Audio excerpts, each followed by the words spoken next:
Breaking updates చూస్తే Warangal bypoll నుంచి రాజయ్య తప్పుకోవడంతో అధిష్టానం సర్వే పేరు ఖరారు చేసింది.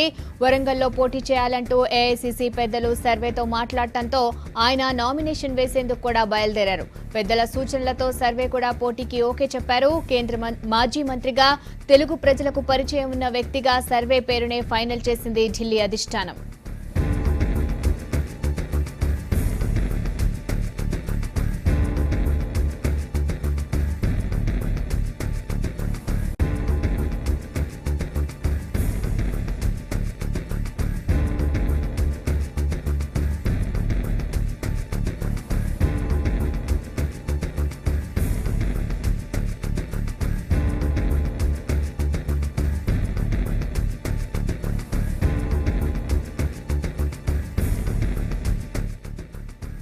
దీనికి సంబంధించిన పూర్తి అప్డేట్స్ ఢిల్లీ నుంచి భరత్ లైవ్ లో అందిస్తారు. గుడ్ మార్నింగ్ భరత్, చెప్పండి. అంటే ఇప్పటి వరకు అన్నారు సర్వే తను పోటీ చేయడానికి ఓకేగా ఉన్నా సోనియా నుంచి ఓకే అని వస్తేనే నేను నామినేషన్ వేస్తాను అని, బట్ అక్కడి నుంచి కూడా ఓకే అని వచ్చినట్టుగా తెలుస్తోంది. దీనికి సంబంధించిన డీటెయిల్స్ చెప్పండి. ఇప్పుడు కాంగ్రెస్ హైకమాండ్ పెద్దలు ఎవరు కూడా అంటే రాష్ట్ర ఇన్ఛార్జ్ అందుబాటులో లేరు. దిగ్విజయ్ సింగ్ ప్రస్తుతం ముంబై టూర్లో ఆయన కమిటీ టూర్లో పర్యటిస్తున్నారు.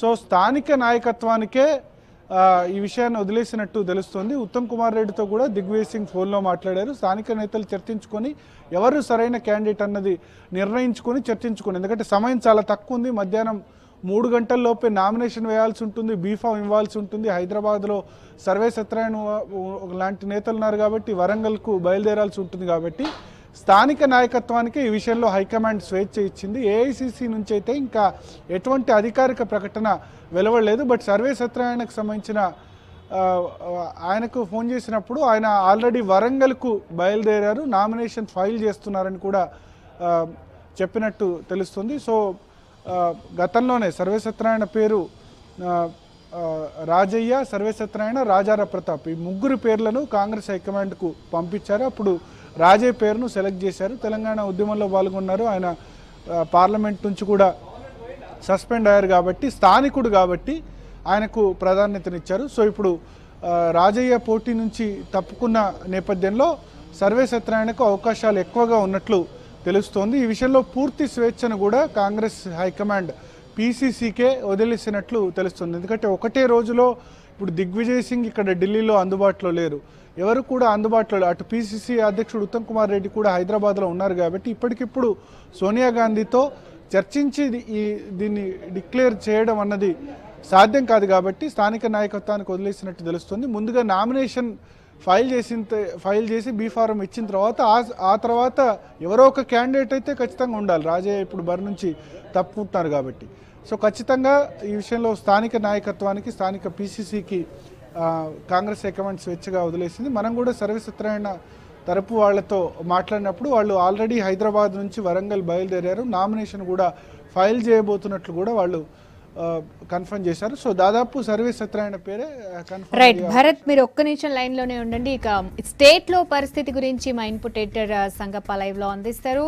సంగప్ప, చెప్పండి, సర్వే పేరును ఖరారు చేయటం ఎలా చూడాలి, ఏ విషయాలు ప్రతిపాదకన సర్వేని ఎంపిక చేశారంటారు? ఇంతకుముందు భరత్ చెప్పినట్టు దాదాపు సర్వే పేరు ఖరారు అయిపోయిందని చెప్పొచ్చు. ఎందుకంటే ఇప్పుడున్నటువంటి ఆశావాళ్ళు కావచ్చు, ఇప్పుడు ఆల్రెడీ ప్రయారిటీ లిస్ట్ చూస్తే కూడా రాజయ్య తర్వాత అప్పటికే అంతకుముందు ఫస్ట్ కాంగ్రెస్ క్యాండిడేట్ ఎవరు వరంగల్ అనుకున్నప్పుడే అప్పుడు ప్రధానంగా ఫస్ట్ పేరు వివేక్, తర్వాత రాజయ్య, తర్వాత సర్వే పేరు ఉండింది. సర్వే కూడా అప్పటికి రేస్లో ఉన్నారు. కాకపోతే వివేక్ పోటీ చేయని చెప్పిన తర్వాత రాజయ్య లోకల్ కాబట్టి ఆయనకి ఇస్తే బాగుంటుందని చెప్పి అధిష్టానం కూడా రాజయ్య పేరు ఖరారు చేసింది. ఇప్పుడు రాజయ్య ఆయన ఇంట్లో ఉదయం జరిగినటువంటి సంఘటన ఆ విషాదంతో ఆయన తప్పుకున్నారు. దీంతో నెక్స్ట్ ఎవరు అనే దాని మీద అప్పటికే ఈరోజే లాస్ట్ నామినేషన్ నిజానికి. సో ఇప్పుడు అర్జెంటుగా నామినేషన్ వేయగలగాలి, అలాంటి క్యాండిడేట్ కూడా ఎవరున్నారన్న దాని మీద వాళ్ళు పార్టీ విశ్లేషించింది, పార్టీ చూసింది. అందులో ఫస్ట్ అయితే 4 పేర్లు వినిపించాయి. ఇక్కడ నుంచి అద్దంకి దయాకర్ని హైదరాబాద్ నుంచి రష్ చేశారు, పరిగెత్తిచ్చారు, నువ్వు కూడా నామినేషన్ వేయడానికి సిద్ధంగా వెళ్ళమని చెప్పారు. తర్వాత అక్కడ లోకల్గా ఉన్నటువంటి వర్ధనపేట మాజీ ఎమ్మెల్యే కొండెట్టి శ్రీధర్కి చెప్పారు. తర్వాత at the same time survey కూడా చెప్పారు. అయితే సర్వే మొదట్లో మీరు ఊరికే నాకు నామినేషన్, నా నలుగురిలో నాకు కూడా నామినేషన్ వేయండి, తర్వాత చూద్దామంటే మాత్రం కాదు, ఖచ్చితంగా పోటీ చేయమంటేనే వెళ్తాను, లేకపోతే లేదని చెప్పి సర్వే చెప్పినట్టు తెలుస్తుంది.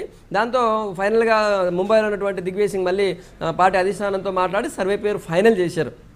అయితే సర్వే ఆల్రెడీ కేంద్ర మంత్రిగా పనిచేశారు.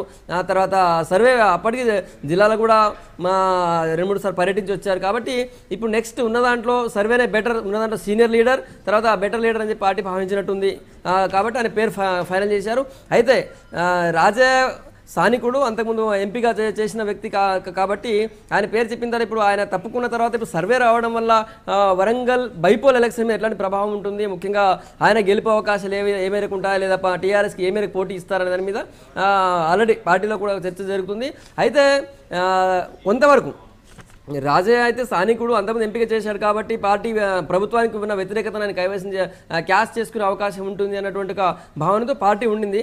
అయితే సడన్గా ఆయన మిస్ కావడం, అంటే తప్పుకోవడం, తర్వాత ఆయన ఇంట్లో జరిగినటువంటి సంఘటన నేపథ్యం ఓవరాల్గా చూస్తున్నట్టయితే పార్టీ మీద నిజానికి ఈ ఇష్యూతోనే పార్టీ షాక్ అయింది. నిజానికి ఈరోజు లాస్ట్ డే నామినేషన్కి ఒక్కసారిగా మన క్యాండిడేట్ ఇంట్లో జరగడం, ఒకటేసారి 3 పిల్లలు, ఒక మహిళ సజీవదానం కావడంతో ఒక్కసారి పార్టీ షాక్ అయింది.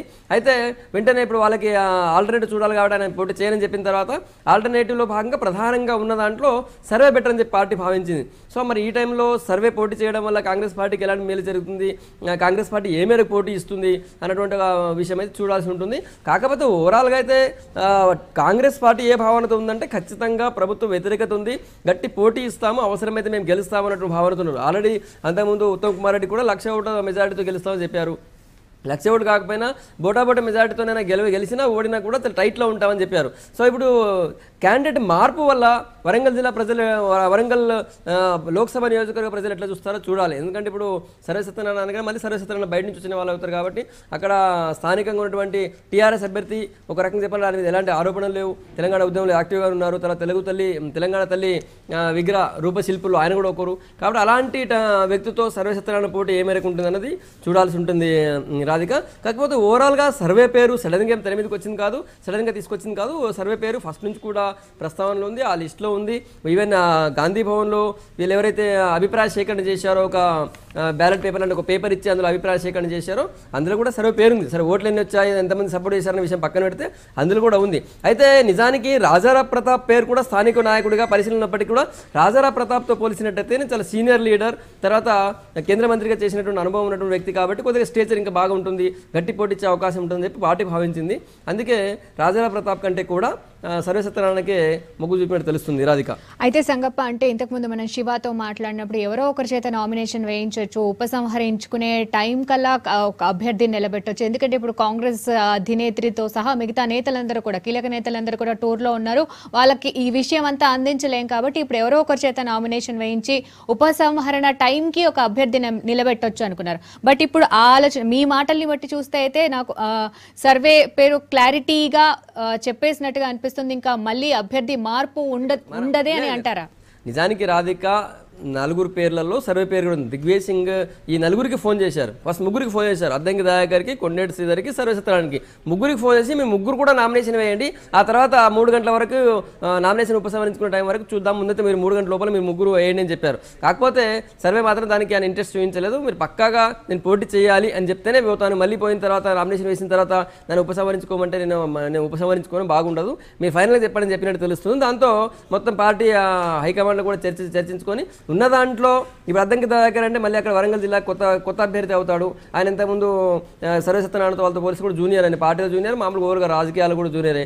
సో కొండేటి శ్రీధర్ కేవలం వదనపేట నియోజకవర్గానికి సంబంధించిన నాయకుడు కాబట్టి ఆయన కంటే కూడా సర్వసత్యనారాయణ అయితే కేంద్ర మంత్రిగా పనిచేసినటువంటి అనుభవం ఉంది, కేంద్ర మంత్రి ఆయన కాబట్టి సీనియర్ లీడర్ అవుతాడు. ఇప్పుడు టీఆర్ఎస్ అభ్యర్థి కంటే టీఆర్ఎస్ అభ్యర్థి రాజకీయాల్లో ఫస్ట్ టైం, ఆయన ఇప్పటివరకు ఎమ్మెల్యే కూడా పోటీ చేయాలి, 2 సార్లు ట్రై చేసి మిస్ అయిపోయాడు. సో టీఆర్ఎస్ అభ్యర్థితో పోలిసినట్టయితే చాలా పెద్ద క్యాండిడేట్ అవుతాడు అని చెప్పి కాంగ్రెస్ పార్టీ భావించినట్టుంది. అందుకే సర్వసత్యనారాయణ పేరును ఫైనల్ చేశారు అనుకోవచ్చు రాధిక. ఒకవేళ ఏ విధంగానైనా మైనస్ అంటే ఇంతకుముందు లిస్టులో చూసుకుంటే రాజయ్య ఉన్నారు, దాని తర్వాత సర్వే పేరు ఉంది, ఇప్పుడు రాజయ్య లేరు కాబట్టి సర్వే వచ్చారు. ఆ ఈక్వేషన్స్ చూసుకుంటే ఏ విధంగా మైనస్ ఏమన్నా అయ్యే అవకాశం ఉందా సంగప్ప? ఒక రకంగా ఈ ఇన్సిడెంటే కాంగ్రెస్ పార్టీకి పెద్ద shock Radhika.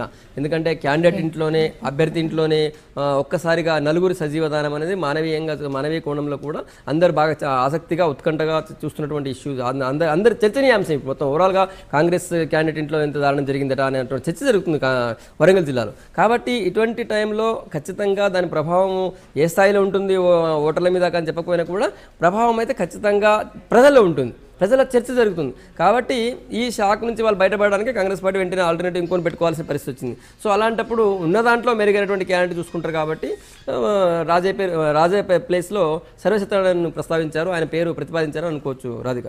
Thank you Sangappa.